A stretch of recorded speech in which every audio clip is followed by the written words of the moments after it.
Hello, everyone. Thank you so much for checking out this video here on Shows Style and Spirit. I am Ebony, of course. And as you can see from the title of this video, I want to give my thoughts on the election results and what this means seriously, at least for me individually, for the next 4 years, because certainly the results from this election, it's very eye-opening for me. I feel like there is people who vote for themselves individually, and then there are some of us who vote for the collective, what we think will help for at least the majority of people. And then when the results happen in the way in which they have, where 45 is president again, now I have to think, I'm forced to think on a very individual level. I have to look out for Ebony. And I can only imagine that people who share my same demographic, a single Black woman, that we're all thinking individually for ourselves as well. So before I get into my thoughts, because there's a lot of different things that I want to talk about, and then I want to take a look at the poll data, the exit polls. I ask that you please hit the like button on this video and please subscribe to the channel. And certainly everything that I'm saying in this video is alleged and just my opinion. So of course, I was saddened and disappointed to find out that Kamala Harris did not win the presidency this year. And while I am saddened that Kamala lost, I cannot dwell there. I cannot dwell in that place. Actually, I feel like, okay, now I have to go into survival mode, and survival mode for me, it's birthed from everything that I've heard and read about Project 2025 and the alleged policies that Trump is going to enact in this upcoming presidency when the transfer of power takes place. His spokesperson is already saying that on day one, he's going to do a massive deportation of people. It's been reported that there's more than 3 million undocumented people in the United States. So I can only imagine that that could definitely become chaotic or perhaps even violent and dangerous for many, many people. Now, some comfort thoughts. I've tried telling myself maybe he's just saying that for shock value, because during his first presidency, he said that he was going to build a wall between the United States and Mexico, and that did not happen. So maybe he's having his spokesperson say this just to get the media hyped up and get his supporters hyped up. We will have to see. But if you saw the film The Apprentice that's at the movies now about his life, I did mention it at the end of a video that I made when I saw the film. It's probably been about a month or a few weeks ago since I've seen the film. The way that he has gotten out of sticky situations and how he's gotten things that he's wanted is by being intimidating and always threatening to expose people, kind of like what we see on social media and public platforms today. People really think that they're going to experience this deep, long, meaningful satisfaction by trying to expose people or embarrass them or creep them out. And sometimes, unfortunately, some people, they tap into that type of energy all the time to get what they want, to get ahead, to win, to feel like a winner. And I definitely think that's what this guy oozes out. It's just a bullying energy. And that's even how he chooses to lead, in my opinion. So now, as you all know, the way to win the White House is to earn 270 electoral votes. I have my feelings about the Electoral College. For me, in my opinion, the optics, it looks like people, depending on the state that they live in, they could be more valuable than other people in other states. in 2016, when he beat Hillary Clinton, she beat him in the popular vote, meaning the number of actual persons who voted for Hillary Clinton was higher than it was for 45. Now, this year, he just totally crushed it, annihilated it. He beat Kamala, unfortunately, in both the Electoral College as well as the popular vote. So if people were to ever be comfortable with having a female president, is looking like she got to be white because more people voted for Hillary than they did for Kamala in terms of the popular vote versus him versus 45. Hillary beat him in the popular vote. Now, when I want to get back to talking about survival mode. So, when I think of survival mode, of course, I think about, all of my needs being met, meaning my shelter, food and clothing, reliable transportation, and means for me to remain healthy. So when it comes to my employment, I plan on just continuing to work hard, have great attendance like I do, and just ignore any possible BS. Now, I work remotely. When I was in the office when he won the first time, and for that first couple of years, year and a half, you did have some immature, meddling white coworkers who would make snarky comments, just trying to trigger a negative and stereotypical reaction out of me. And then I have friends who shared the same sentiments. And then once he was voted out and Carnival 19 happened, all of that ceased.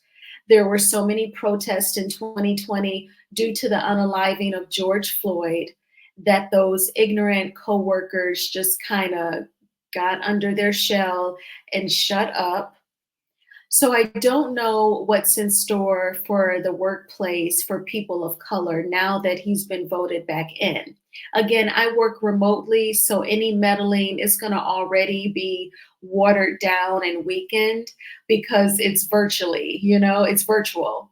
But I am proud, I'm thankful, like I'm always proud of myself for being professional and self-controlled. I'll definitely speak up if, like you're really ticking me off. But even then, I try to go about it as tactful as I can when I'm on the job because I don't ever want them, especially to say that me, a gal named Ebony, is just cutting a fool on the job. But in these environments, when 45 is the president, it just kind of empowers some of them to really try to make little snarky, disrespectful comments. But I always try to let my work performance speak for me most of all, first and foremost. So I perform well already. I'll just continue to do that. When I think there's some bullshit, I guess I just won't call it out as quickly. I'll just be more mindful and just decide what's minor and major. And what's minor, don't even worry about it. And what's major, decide if I'm going to speak up and if so, how from there. But definitely just, I'm going to continue to keep my head down, work hard, and have great attendance. So they can't really try to get on me about work performance. Now, I definitely want to say, if you can be conservative with your spending, that will be my intent, just to continue to save money every month and just try to always have that nest egg. I try to act like I don't even have a 401k, just contribute to it. I don't really look at that as something that I can tap into, so, and that's just how I look at that, so that that money is there. And when I am intimate with someone, I will just make sure that I'm definitely protected from pregnancy. I'm like a more seasoned millennial. So it's like, definitely I've heard of women getting pregnant at my age, but, I would not want to. but I really don't feel confident that I would have the options. In my particular state, 2 years ago, we did vote in for reproductive freedom for our state, but still, like, I'm not going to say, oh, if I were to get pregnant, I for sure have options because of that vote, because I just don't know if he decides to do the, national ban on deletion of the fetus, that could put a lot of women in a lot of tricky positions. So a part of my survival mode is to be vigilant about that and make sure that I am protecting myself. And it is a sad thought process. It is a sad conversation to have, but these are the realities with knowing that he will be back in office. Now, this brings me also to the thought of how some people may vote. Like, I know some women personally who, like, I'm pretty sure that when they voted 2 years ago locally regarding reproductive freedom, I know that they probably voted against it, although they are women, because some of them, they're like 10 years plus older than me. So I know them well enough to know that they had the mindset, well, this doesn't really affect me. I can't have any more kids. So, they weren't thinking about all women. They were just thinking about how it pertains to them. And when it came to this election in particular, because of 45 and the, ABORT, I was thinking about all women. I was thinking about future women that are going to be coming after me, and I just want them to be free totally. And I don't want any woman being denied care because it could fall under that deletion category, and the doctor doesn't want to go to jail. So I was voting with the mindset for everyone. Now, we all know that we've heard 45 say that if he was reelected, that he would give police officers immunity.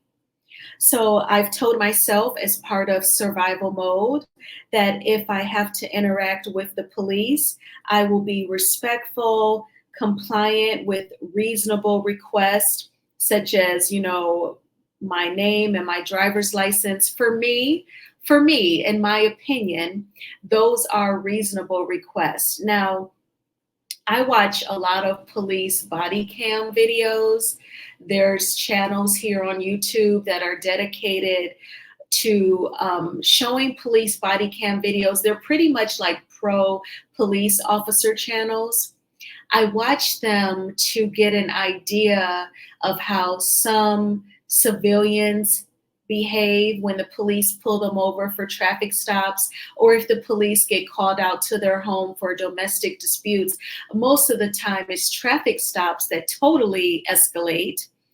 And, I watch just to see how people interact with the police and how the police are with them, so that if I'm ever in a situation, I already know what to do and what not to do. You know what I'm saying?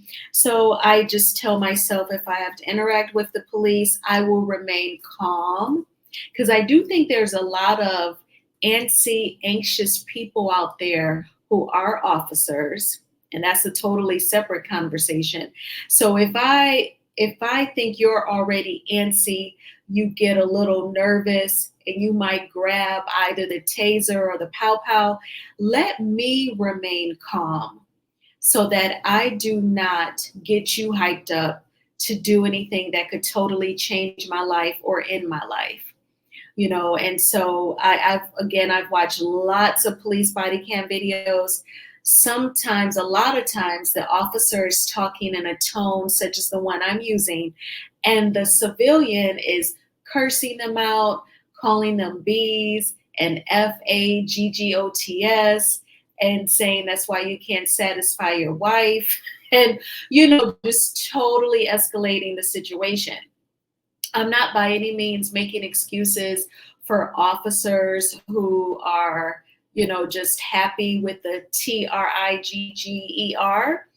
But I'm just saying, for my survival mode with the police, I will try my best to remain calm and be compliant with reasonable requests, and just try to get out of that situation, as fast as possible. Now, with the reversal of Roe versus Wade, for me, I always felt like that was the beginning of the rolling back of civil rights. And I told myself, I bet he's going to start after Roe versus Wade. Now he's going to start picking on the LGBTQ community. And then if he's successful on removing some of their rights, then it will be people of color. And then you kind of think, well, how will he do that? Because on one end, if he were to try to go back to Jim Crow or even worse, slavery, the economy would take a dive. Like, it wouldn't even just be domestic, it would be a global recession, because Black people spend money. Black women in particular, we put a huge dent in the beauty industry. So I can remember some authors, some Black male authors, they would say, yeah, y'all Black women spend so much money in the beauty industry. Yeah, and that's because you all talk about what you like, long hair, and some of you all prefer lighter complexions, and so many Black women love y'all no matter what. So then they're always trying to fit a beauty mode to satisfy y'all. But anyway, that's a separate conversation. So if they were to try and go back to Jim Crow and not pay us our worth, this there would be a global recession, and it would be absolutely dreadful. So I don't see that happening, so to speak, unless they found a way to have the economy recover. But that would require a lot of thinking and a lot of planning. And when you read economy books about slavery, in my opinion, the white man alone, he's not the best businessman. He needs people of color. Like, he needs the Indians to run the IT, the technology for his business. He needs Black people. He needs Black women for the training of the new hires, and even on a basic level, the customer service. He needs the Black men for inventing and design, especially in the automotive industry. And so they need people of color to not only sustain their businesses, but be profitable. Even during slavery, the white man wasn't very smart. They were never innovative. They all did what they saw the next fool do, which was sell cotton. They really thought that they were getting ahead by, stealing the slaves from Africa, bringing them here, making them work for free. But they didn't even think to take good care of their investments.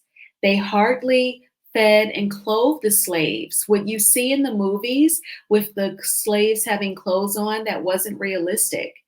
And they hardly fed them. That's why Black people eat the chitlins and the hog intestines, because that was all that we were given to eat anyway. So they didn't take good care of their investments, the slaves. They would always die early. And because the white man all did the same thing, they all bought land, slaves, and and sold cotton. They had to always lower the price for cotton because the market was so saturated. None of them thought to come up with anything different. So they're not very smart businessmen on their own. They need people of color to really sustain and make their businesses profitable. So those are comforting thoughts to me, that we would not fully go back to Jim Crow or slavery. But I feel like if there was a way that it could be done, 45 would definitely execute it. And I just feel like Project 2025 is some sort of way that they're trying to do it. Project 2025 definitely could impact homeowners. So if you're in a position where you could buy, if you have your down payment and closing costs saved up, I would say definitely in these next few months, maybe next 6 months, you might have left to try and go ahead and buy that house. Because the Project 2025 suggests the rolling back on acts and laws that really help to mitigate any discrimination based upon race, gender, age, creed, or religion. So this would be the time to buy if you have not already done so, in my opinion. Now, also, if I were to start to see some sort of resurgence of Jim Crow, I would definitely seriously take a look into moving abroad. There are quite a few followers that I follow here on YouTube, bloggers, I should say, where their channel content is teaching you how to become an expat. That's a nickname for expatriate, and leave the United States and live abroad. They let you know what documents you would fill out and just the process. And then they share with you their experiences of living abroad. There's lots of Blacks who are moving to Portugal as well as Mexico City, Mexico. And I've been learning a lot, and I would just seriously pursue it if I saw any sort of echoes of Jim Crow coming back, because I just could not be anyone's slave or second class citizen. You know, that's just not going to happen. So I would totally just deuces and go live abroad. Now, I want to say that as far as the women, and we're going to take a look at the exit polls here. Before I do, let me say this. I want to thank President Joe Biden for stabilizing this country when you were elected in November of 2020. 2020 was a year of sadness, loss, anger, and chaos, and the unknown. Because Carnival 19 was not only unknown to us people who do not work in the medical industry, but it was unknown to the people who had it, and it was unknown to the doctors and nurses who were trying to treat the patients who had it. And President Biden, you totally stabilized this country. Your professionalism and how you would not send out triggering tweets and divisive tweets, and you would not just spew out hateful things. It totally calmed everyone's nerves, and you helped roll out the jabs for everyone to get, if that's what they wanted to do, and you really worked at stabilizing this country, and I just want to say thank you. Now, I want to talk about, and I know people, this is America, you can vote for whomever you want to vote for. I just know for me, like women, um, voting for 45, what blows my mind is that he is this alleged R wordist, and he has the nerve to actually make decisions for women's bodies and roll back Roe versus Wade. And although he has daughters and a wife, it just reeks that he totally thinks little of women. And that's why, he thinks it's okay for him to make such decisions. And then some women, voted for him. But that is their prerogative, that is their choice. I just don't vibe with that. And then for Black men, the straight Black men who voted for 45, they would rather vote for him. They would rather have police immunity, knowing that they get unalived while being unarmed, than to vote for a Black and Indian woman who tried to date them but married a white man. Because, let me say this. The church that, I grew up in and I was going to up until pretty much like right before Carnival 19, one of the women there, we were close. And when Kamala was announcing like she was running back in 2020 before Biden picked her as his VP, this lady from church said to me, and I'm guessing about now she's like 75, and she said, you know what, I don't like Kamala because you look Black, you talk Black, but you sleep white. And I was just sitting on the phone in silence. I didn't want to say anything to disrespect her. She's like 30 plus years older than me. And she said, that may be racist, but I don't care.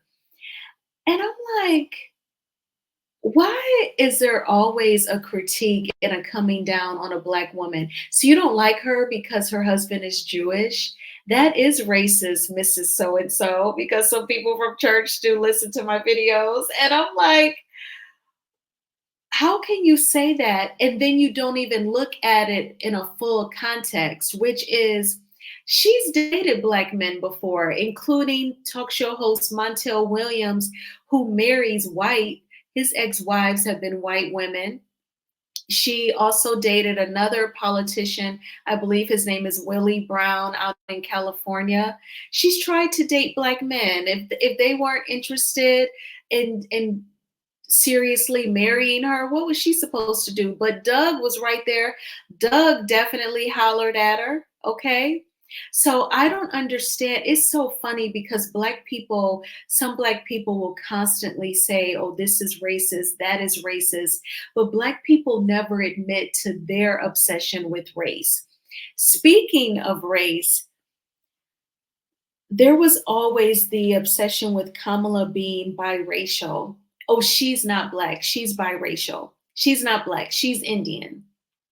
In my opinion, that is a waste of time and it is a waste of using brain cells. Number one, why does it always matter? You know why a person's race? Because if you're always saying that things that happen to us is due to racism, then you should want there to be less scrutiny, less analysis, less judgment on a person's race. If you don't want to experience racism, if you don't want your life to be affected by it. But when you turn around and you judge someone and say, "Oh, they're not Black or they're not this because they're that and they're biracial." That is a contradiction in my opinion.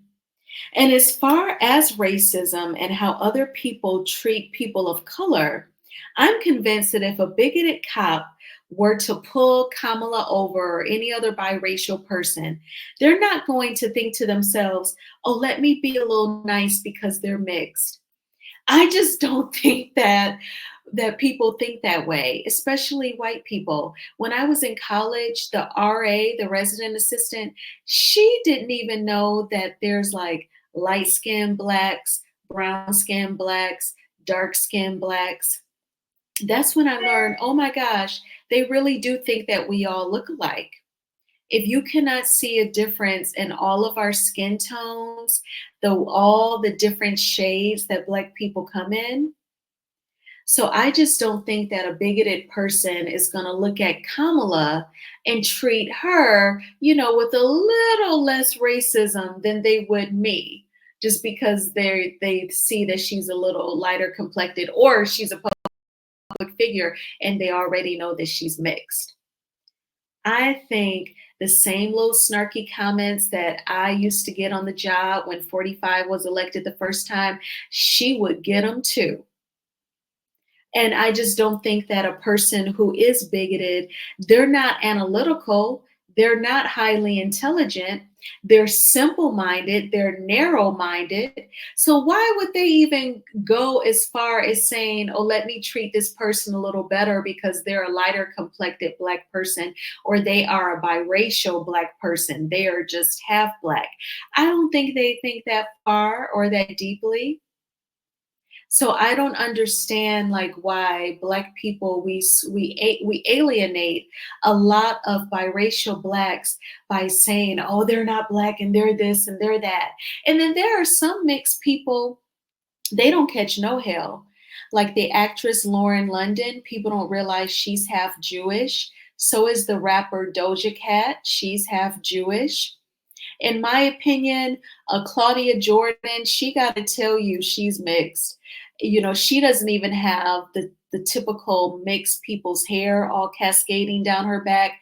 She wears weaves and wigs. And to me, Halle Berry, she had to say she was mixed. She don't look mixed to me either. So it's really just kind of like a stupid conversation for me. For me.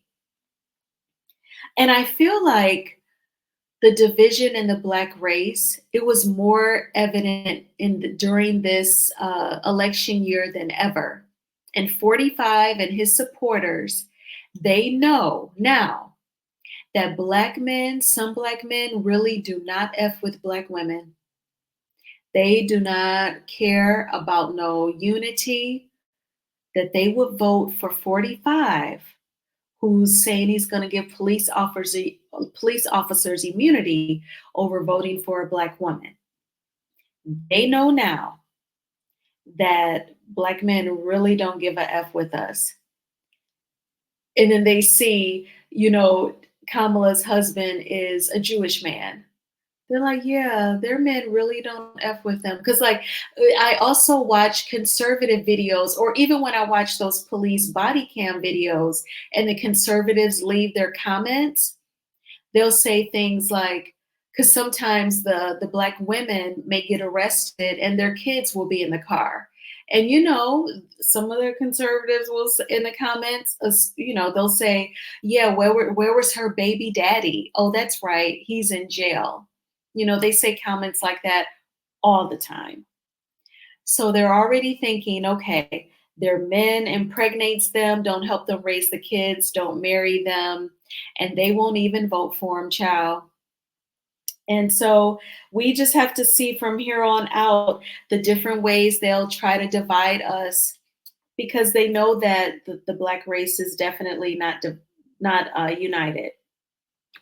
And so, what I will also say is, just create your plan of survival mode, and continue to save money as much as you can, and be open minded to living abroad, just in case that is something that may need to take place. Now, let's talk uh, exit poll data. Let's break this down. Okay. So, for gender, for men, 55% voted for 45, 42% voted for Kamala. I have to say that's not very surprising, because, again, I think that men are just kind of like anti-women leadership. And I think that boils down to like traditional roles, gender roles. It's just hard for them to embrace it. Women, to me, this percentage should have been way higher. So 53% of women voted for Kamala, but 45% voted for 45. Why wasn't it at least 60%? My goodness. Why wasn't it like 90%? That shows that women, in my opinion, for me, that shows some self-dislike, perhaps even self-hatred. Because why can't you support another woman? She's educated, she's even married, she's had jobs before, careers, she has experience already being a vice president, and you know that he reversed Roe versus Wade. I just do not understand that. Now let's move on to race, though. So we have 40% of whites voted for Kamala, nearly 60% voted for him. That's not surprising as well, considering she is a person of color. And 85% of Blacks voted for her, and 13% voted for him. What do you all think of that statistic? While 85% obviously is an extreme majority, I still feel like 13% is just too high. My gosh. So for every 10 Blacks, about one Black person out of 10, a little over that, voted for him. And then with Latinos, we have 52% voted for Kamala. So it was nearly half. And that's interesting, considering the first time that he ran, the news was always showing the children in the cages, separated from their parents at the border. But Latinos, I believe, they do historically vote kind of conservative, and I believe that they link their Catholicism to it. And I have never connected politics to religion, my spiritual beliefs. I have never voted according to spiritual beliefs because I am not convinced, I cannot prove that these politicians that we elect are getting in their prayer closets, getting down on their knees, praying to God, quoting scriptures, asking Him to guide them on their policy making. So I've never linked my spiritual beliefs or Bible scriptures to voting. I've always kept the two separate. And then with Asians, she got the majority. That totally makes sense. 54%, and then 40% of them voted for him.